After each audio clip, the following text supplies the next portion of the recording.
Welcome back to our channel. তো সেদিনকে আমরা পৌঁছে গেছিলাম শান্তিনিকেতন, এবং শান্তিনিকেতন যাব কিন্তু কঙ্কালীতলা যাব না, তা কি কখনো হয়? তাই যথারীতি শান্তিনিকেতনে পৌঁছেই আমরা পৌঁছে গেলাম কঙ্কালীতলায়। জয় মা কঙ্কালী। প্রবেশ পথটা অনেকটা এরকম, এবং বাইরে অনেক পুজোর দোকান আছে যেখান থেকে আপনারা পুজো দেওয়ার ডালা কিনে নিতে পারেন। ভেতরে ঢুকলে এরকম একটা মনোরম পরিবেশ আপনারা পাবেন। অনেক মানুষের সঙ্গম ছিল সেদিনকে, চারিদিকে গ্রিনারিজে ভর্তি, এবং এই হচ্ছে ঠাকুরের স্থানটা যেখানে ঠাকুর বিরাজমান। মন্দিরের ভেতরের অংশটাও আপনাদেরকে দেখাচ্ছি।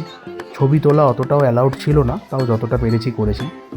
তো এই মন্দিরে মায়ের কোনো মূর্তি নেই, মায়ের ছবি এখানে পূজিত হয় এবং নিচে পাদুকা আছে, সেই পাদুকাটাকেই পুজো করা হয়। মন্দিরের গায়ে সতীর যে পিঠগুলো, মানে কোথায় কোন অংশ পড়েছে সেই অনুযায়ী কোথায় কোথায় কী পিঠ সতীপীঠ আছে সেইগুলো আঁকা আছে। তো সেটারই একটা ভিডিও করে নিয়েছি। যদি কখনো সৌভাগ্যবান হই আমি প্রত্যেকটা জায়গায় যাওয়ার চেষ্টা করব।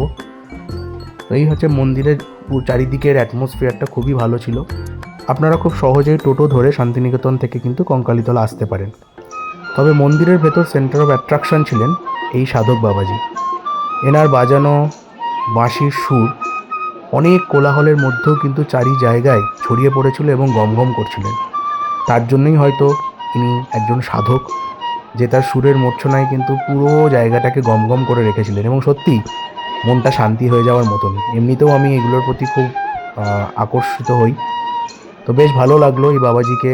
কারা কারা দেখেছেন অবশ্যই কমেন্টে জানাবেন, যারা যারা কঙ্কালীতলা গেছেন। আবারও এরকম আরেকটা ভিডিও নিয়ে আপনাদের সামনে হাজির হব। ততক্ষণ আজকের ভিডিওটা এখানেই থাকলো। ভালো লাগলে লাইক, কমেন্ট আর সাবস্ক্রাইব করবেন।